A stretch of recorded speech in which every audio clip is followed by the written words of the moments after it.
ఏదైనా ఆహారము పడనప్పుడు చర్మమంతా కందిపోవటం, ఆపై దురదలు, దద్దుర్లు రావటం మనందరికీ సహజమే. అయితే దీన్నే అలర్జీగా పిలుస్తాం. అయితే ఆహార పదార్థాలే కాదు, దుమ్ము, ధూళి, పుప్పొడి రేణువులు, కాలుష్యం, చల్లటి వాతావరణం ఇవన్నీ అలర్జీలను కలిగించేవే. ఈ అలర్జీ ప్రేరేపకాలు ఒక్కోసారి నేరుగా శ్వాసకోశంలోకి వెళ్లి అక్కడ వాపును తెచ్చిపెడుతూ ఉంటాయి. ఈ రకమైన పరిస్థితిని అలర్జిక్ బ్రాంకైటిస్గా పిలుస్తారు.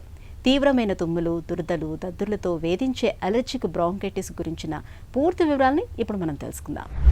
పొగ, దుమ్ము, ధూళి, లేకపోతే పాలన్ ఎక్స్పోజర్ కానీ any other allergic triggers, cold ఒక్కోసారి చల్ల గాలికి ఎక్స్పోజ్ అయినప్పుడు కానీ మనకి అప్పుడు దగ్గు, ఆయాసము, పిల్లికూతల్లాగా వస్తూ ఉంటుంది కదా, దాన్ని మనం అలర్జిక్ బ్రాంకైటిస్గా కన్సిడర్ చేయొచ్చు. బట్ చాలా మటుకు ఇది ఆస్తమా కొంచెం ప్రిడిలిక్షన్ ఉన్న వాళ్ళలోనే వస్తూ ఉంటాయి అన్నమాట ఇట్లాంటి సిమ్టమ్స్. బ్రాంకైటిస్ కామన్ సిమ్టమ్స్ ఏముంటాయంటే దగ్గు, తెమడ, కఫం పడుతూ ఉంటుంది.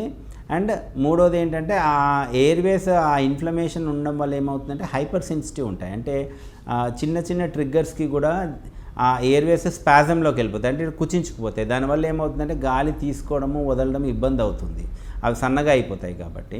సో దానివల్ల పిల్లి కూతలు ఉంటాయి, ఆయాసం ఉంటుంది, గాలి తీసుకోవడానికి చాలా ఇబ్బందిగా ఉంటుంది.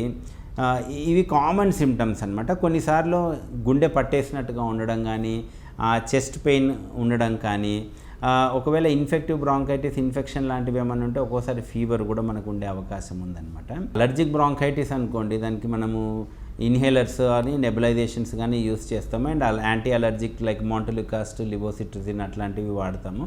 అవసరమైతే బ్రాంకోడైలేటర్స్ లైక్ అసిబ్రోఫిలిన్ కానీ అట్లాంటి ట్యాబ్లెట్స్ వాడతామన్నమాట, డెరిఫిలిన్. అవి నెబ్యులైజేషన్స్ అనేది మెయిన్గా అక్యూట్గా ఉన్నప్పుడు నెబ్యులైజేషన్స్ వాడతాము. కొంచెం బెటర్ అయిన తర్వాత ఇన్హేలర్స్కి వాడతాము. అవసరమైతే ఆక్సిజన్ లెవెల్స్ మరీ తగ్గుతున్నాయంటేనే ఆక్సిజన్ అనేది యూస్ చేస్తాము. అండ్ సింపుల్గా ఏమైనా ఇన్ఫెక్షన్ ఉందంటే యాంటీబయాటిక్స్ వాడతాం. సో ట్రీట్మెంట్ కూడా మనకి పెద్దగా కాంప్లికేటెడ్ ఏమీ కాదు.